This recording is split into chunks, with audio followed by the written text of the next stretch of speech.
Hello प्यारे दोस्तों, स्वागत है आपका इंटरव्यू क्लासेस में। बात करेंगे अपने जो 7 मार्च को एग्ज़ाम होने वाला है। 7 मार्च 2024 को जो 10th का बोर्ड एग्ज़ाम है, इंग्लिश का पहला पेपर, उसमें जो आपको आंसर शीट मिलेगी माध्यमिक शिक्षा बोर्ड राजस्थान अजमेर द्वारा, वो किस प्रकार की मिलेगी, कैसे आप आंसर लिखोगे और किस टाइप से आप आंसर लिखोगे ताकि आपको 80 आउट ऑफ 80 आ जाए। ठीक है, ये अपने एक टॉपर की नोटबुक है जो आपको ऑफिशियल वेबसाइट आरबीएससी की ऑफिशियल वेबसाइट पे भी मिल जाएगी। ये कौन से सेशन की है? ये सेशन है अपने 2021-22। ठीक है ना। फिर 2022 और जो 23 था, 2022-23 वाला सेशन, उसकी अभी अपलोड नहीं की गई है। और आप अभी कौन से सेशन में हो? 2023-24। ठीक है ना, इस सेशन में आप अभी हो। ठीक है ना। तो आपके जो एग्ज़ाम होने वाला है उसके लिए आप कैसे लिखोगे तो आपको शानदार स्कोर होगा, उसके बारे में हम जानकारी करेंगे। ठीक है ना, देखेंगे। चलिए देखते हैं इसमें मार्किंग, मतलब टोटल क्वेश्चन जो है इंग्लिश में पिछली बार 25 क्वेश्चन थे, लेकिन इस बार आप जानते हैं थोड़ा बहुत चेंज है। क्या? टोटल आपको 19 क्वेश्चन ही मिलेंगे। ठीक है, जिसमें सेक्शन ए होगा। अच्छा, अपने इंग्लिश का कंप्लीट सिलेबस आपको इस वीडियो के डिस्क्रिप्शन में, सेक्शन ए, फिर सेक्शन बी में कैसे क्वेश्चन रहेंगे और जैसे क्वेश्चन रहेंगे, जैसे आप जानते हैं सेक्शन बी में आपके क्या रहने वाला है, आपके ईमेल हो गया, ठीक है, लेटर हो गया, ये दोनों और में मिलेंगे। ठीक है, फिर 2 स्टोरियाँ आएगी, उनमें से एक करनी है। फिर आपको शॉर्ट पैराग्राफ, विजुअल और एक वर्बल वर्बल मिलेगा। ठीक है, फिर आपके सेक्शन सी होगा जिसमें आपके ग्रामर वाले शानदार ट्रिक्स के साथ वीडियोस मिलेंगे। और चैनल पे नए हो तो सब्सक्राइब ज़रूर कर लीजिएगा, क्योंकि सारे सब्जेक्ट के, मैथ्स हो, साइंस हो, इंग्लिश हो, Sanskrit, Hindi, fill in the blanks वाले क्वेश्चन जो आपको एसएसटी में परेशान करते हैं, मैथ्स में करते हैं, वो भी आपके लिए अपलोड किए जा चुके हैं। प्लेलिस्ट में जाकर ज़रूर चेक करिएगा। ठीक है ना। जो पेपर पैटर्न है, ब्लू प्रिंट है, उसके अकॉर्डिंग। ठीक है ना। ये एग्ज़ाम हुआ था अपने कब? इंग्लिश का पेपर था थर्सडे को हुआ था, 31 मार्च, और 2022 को ये एग्ज़ाम हुआ था। ठीक है, उसका किस प्रकार से आंसर लिखा है बच्चों ने वो देखते हैं। ये टॉपर है जिसको क्या 80 आउट ऑफ 80 मार्क्स आए हैं। ठीक है ना। चलिए देखते हैं किस प्रकार से आपको ये पेपर अपना जो होने वाला है 7 मार्च को, उसको आप अटेम्प्ट करेंगे। ठीक है, ये कुछ सामान्य निर्देश हैं जो आप सभी जानते हैं। क्या? कि आपको सावधानी रखनी है कि समय सीमा में ही उत्तर लिखें। ठीक है, कोई अनुचित सामग्री आपके पास होनी चाहिए, होनी नहीं चाहिए। ठीक है ना, होनी क्या चाहिए, होनी नहीं चाहिए। ठीक है, समझदार हैं आप इस मामले में तो। ठीक है, और लास्ट में आपको समाप्त लिखना कंपलसरी है। ठीक है, लिख कर समाप्त करें अपनी बातों को। फिर लास्ट में कॉपी को ऐसे तिरछे लाइन से काट भी दें जो आपने खाली छोड़ दिए। ये कुछ विशेष बातें हैं। ठीक है, और ज्योमेट्री बॉक्स अपना ही साथ में लेके जाना है। कैलकुलेटर, मोबाइल, ऐसी चीज़ें इलेक्ट्रॉनिक नहीं लेके जानी है। ठीक है, अगर मैप, ग्राफ, ऐसी चीज़ें आप लेके आ गए हैं तो आप पे कुछ भी कार्रवाई हो सकती है। ठीक है ना। ये कुछ नॉर्मल चीज़ें जो आपको ध्यान में रखनी है। ठीक है ना। और पेपर आपका बाईलैंग्वेज आता है, ये तो इंग्लिश है इसलिए इंग्लिश में ही आएगा। ठीक है, लेकिन ये दिशा निर्देश है ना, ये दिशा निर्देश ये आपके हर पेपर में सेम ही रहने वाले हैं। ठीक है ना। चलिए देखते हैं आपके सबसे पहले सेक्शन ए, जो कि अपने इस बार भी सेम ही रहेगा। सेक्शन ए, सेक्शन ए में इस बार अपने को 6 नंबर के एमसीक्यूज आएंगे एक पैसेज के, फिर 9 नंबर का पैसेज आएगा जिनमें हमें वन लाइनर आंसर देने हैं। ठीक है, मतलब 15 नंबर का रहने वाला, जो पिछले साल भी ऐसा ही था। ठीक है, तो इस प्रकार से ये अपने से क्वेश्चन पूछे गए थे यहाँ, और सिंपली आपने जैसे, हम हमारे इस बार क्या है, ऑप्शन ए करेक्ट है, बी करेक्ट है, सी करेक्ट है। ठीक है, फिर डी ई, इसमें तो दो मतलब क्वेश्चन वन लाइनर दे दिए थे, लेकिन अपने ऑप्शन ए करेक्ट, उस ऑप्शन का लिख दूँ क्या ऑप्शन में लिखा हुआ है। जैसे यहाँ ऑप्शन ए में कौन था, मौर्य एम्पायर, तो लिख दिया। ठीक है, बी ऑप्शन में 12 था, 12 लिख दिया। D option both A, B and C था, दोनों लिख दिए। तो इस प्रकार से आप ऑप्शन वाले क्वेश्चन करोगे। ठीक है, आपको क्वेश्चन उतार के फिर उसके ऑप्शन लिख के, ऐसा तरीका आप जानते हो, नहीं भी करते हो, लेकिन आप क्वेश्चन पहला लिखा, उसका आपने सी ऑप्शन है मान लीजिए, और सी में क्या है, अगर मान लीजिए सी में जो भी है, मान लीजिए 20 है, तो बस इतना लिख दीजिए, ख़त्म। बेस्ट तरीका है। और यहाँ आप देख सकते हैं टीचर ने इनको 6 में से 6 नंबर दिए हैं। ठीक है, 6 क्वेश्चन थे और 6 के 6 इन्होंने बेहतरीन ढंग से यहाँ अटेम्प्ट किए हैं।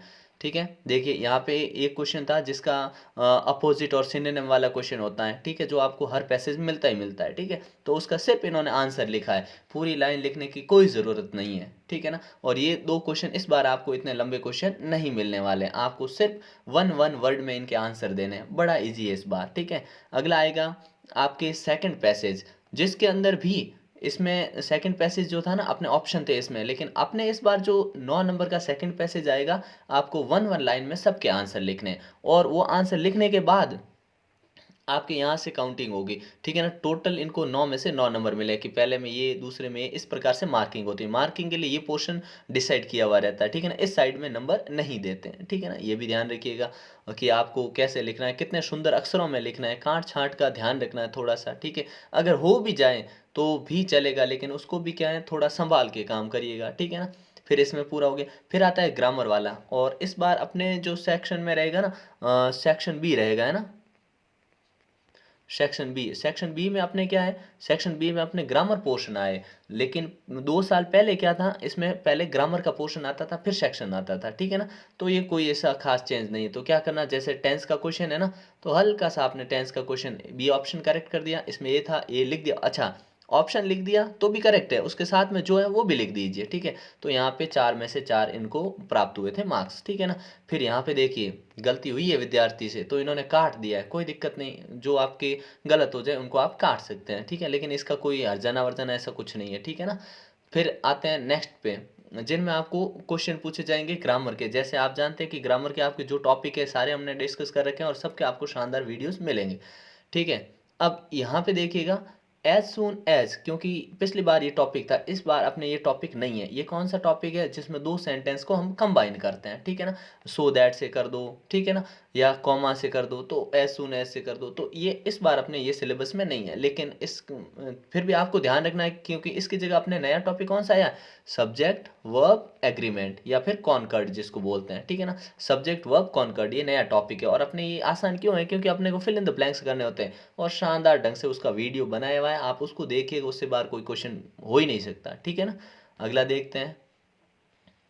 फिर अपने फिर से क्वेश्चन पूछा गया है इनको 6th वाले में, जिनमें किस प्रकार का the trees are cut by the, अच्छा ये कौन से हैं, ये अपने पैसिव वाले क्वेश्चन है, ठीक है ना। जो पैसिव वाले क्वेश्चन आप जानते हैं, नरेशन और पैसिव वाले यहाँ है। फिर एक क्वेश्चन अपने को क्वेश्चन बनाना है, तो क्वेश्चन फ्रेम, इसकी शानदार ट्रिक मिलेगी आपको, ठीक है ना। क्वेश्चन गलत होगा ही नहीं, ठीक है, जिसमें आपने क्वेश्चन पूरा उतारा, होम डू यू रेस्पेक्ट, और पीछे क्वेश्चन मार्क कंपलसरी लगा दिया।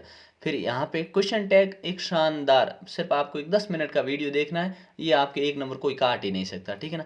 There is school in the street, तो यहाँ पे क्योंकि ये पॉजिटिव सेंटेंस है, तो इज हेल्पिंग वर्ब पड़े तो नेगेटिव बनना तय था, ठीक है। इजंट देयर, और देयर का देयर रहता है। अगर यहाँ दिस और दैट होता तो इट आ जाता पीछे, ठीक है। यहाँ मान लीजिए समवन, एनीवन, एनीबडी ये होता तो आप पीछे दे लगा देते, ठीक है ना। और मान लीजिए यहाँ पे हो जाता एनीथिंग समथिंग, ठीक है ना, तो यहाँ पे वापस क्या आ जाता, इट आ जाता, क्योंकि थिंग कोई होती है इट आता है, पर्सन कोई होता है दे आता है, ठीक है ना। चलिए ठीक है, सिंपल सी चीज़ें हैं। और ये रिलेटिव प्रोनाउन जो पिछली बार थे इस बार अपने नहीं है, ठीक है ना। फिर अपने चैप्टर के क्वेश्चन आंसर शुरू होते हैं, ठीक है। लेकिन आपके क्या है इस बार, कि आपको पैसेज मिलेगा, क्योंकि ये पूरा हम सिलेबस ब्लूप्रिंट डिस्कस कर चुके हैं, तो आपको उसमें ज़्यादा दिक्कत आनी नहीं है, ठीक है ना।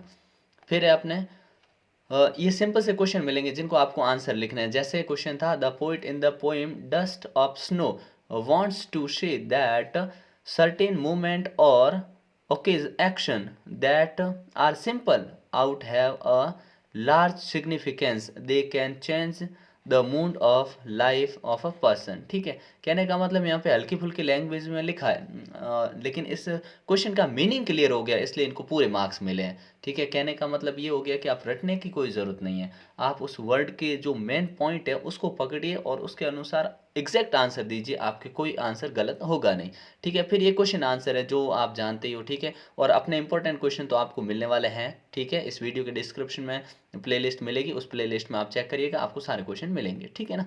फिर ये सिंपल से पैसेज वाले क्वेश्चन आ जाते हैं, यहाँ 2-2 मार्क्स के, मतलब आपको करना क्या, एक एक लाइन वाले क्वेश्चन है, ठीक है। और आपको यहाँ आंसर देना है, बस इतने सिंपल क्वेश्चन थे, ठीक है। फिर है जिसमें आपको मिलेगा 2-2 मार्क्स के, यहाँ भी है। उसके बाद में आपके रहेगा वो पोर्शन जिसमें आपको बड़े क्वेश्चन मिलेंगे, मतलब 5 नंबर वाले क्वेश्चन, ठीक है ना। तो ये तो बड़ा क्वेश्चन था जिसमें 3 मार्क्स का ही था, पूरे दे दिए इनको। ये 20वां था, ये भी 3 मार्क्स का था इनके लिए, क्योंकि पिछली बार मतलब ये 2022 की बात करें जिसमें टोटल 25 क्वेश्चन थे, ठीक है ना। फिर ये पोइम के बारे में था, पोइम से आया था ग्रिफन वाले चैप्टर से। फिर आपको दी थी स्टोरी, ठीक है ना। कौन सी स्टोरी थी, द फार्मर एंड हज 4 सन्स, ठीक है ना, ये स्टोरी आई थी, ठीक है। टोटल 4 मार्क्स की थी, ठीक है, जिसमें पहला नंबर इसका मिलता है। इसमें भी देखिए नंबर 1 1 1 ऐसे दिए गए हैं, मतलब समझिएगा मोरल आपको लिखना होता है, इसमें जो आपको इंस्ट्रक्शन दिए होते हैं उसके अकॉर्डिंग आपको करना होता है, ठीक है ना। ये स्टोरी यहाँ तक लिखी थी, लास्ट में इसका मोरल लिखा था जो पूरा कंप्लीट था और इसकी वजह से पूरे मार्क्स मिले। और इनका लास्ट में क्वेश्चन था वो भी कुछ क्या था आपने कि होली होली फेस्टिवल पे इनको लिखना था, जो इन्होंने एकदम पहले हेडिंग लिखा, ठीक है ना, फिर उसके बारे में पूरा डिटेल में लिखा, जो इनको पूरे मार्क्स मिले। इस प्रकार के आपके नोटबुक में आपको आंसर ऐसे ही देने हैं, ठीक है। अगर आपके कोई पीछे क्वेश्चन छूट गया है तो इनको फिर आप पीछे करेंगे, जो कोई दिक्कत नहीं है। जैसे इन्होंने यहाँ नरेशन वाले क्वेश्चन, मतलब डायरेक्ट इनडायरेक्ट वाले क्वेश्चन यहाँ कर रखे हैं इन्होंने, ठीक है, जिससे कोई प्रॉब्लम नहीं होती। मान लीजिए आपके क्वेश्चन कुछ क्वेश्चन छूट गए हैं, अभी आपको आ नहीं रहे हैं, तो बाद में करेंगे तो वो आप कर सकते हैं, ऐसे कोई दिक्कत वाली बात है नहीं। फिर इनके ईमेल वाला क्वेश्चन था, ठीक है ना, जो 23वां था, यहाँ ईमेल कर दे। ईमेल में भी जो आपको दे रखा है, जिस सीक्वेंस में दे रखा है, जैसे बॉक्स का होता है 1 नंबर, ठीक है, फिर आप ईमेल आईडी लिखोगे, सीसी खाली छोड़ोगे, बीसीसी छोड़ोगे, सब्जेक्ट ये हो गया, ठीक है ना। फिर टेक्स्ट के अंदर आपने ये चीज़ें लिख दी है, लास्ट में आपने सब कुछ कर दिया है और यहाँ पर लिख दिया, और लास्ट में आपको दी एंड लिखना ज़रूरी है, ठीक है ना। ये दी एंड लिख दो और बची हुई लाइन जो भी होगी आप तिरछे ऐसे करके आप काट दोगे, पेन से तिरछी लाइन में यूँ कट कर दोगे, ठीक है ना। ये भी आप ध्यान रखिएगा। अब इसमें खूब पेज हैं, क्योंकि देखिए टोटल 24 इसमें थे, है ना, तो पीछे बाकी बचे हुए हैं, ये बचे हुए ही रहेंगे, आपको छोड़ देना है, सबको क्रॉस कर देना, काट देना है, ठीक है ना। तो इस प्रकार से आपकी कॉपी रहती है। बाकी सब्जेक्ट की भी नोटबुक किस प्रकार से लिखनी है उसका भी वीडियो आपको इस वीडियो के डिस्क्रिप्शन में मिल जाएगा, ठीक है।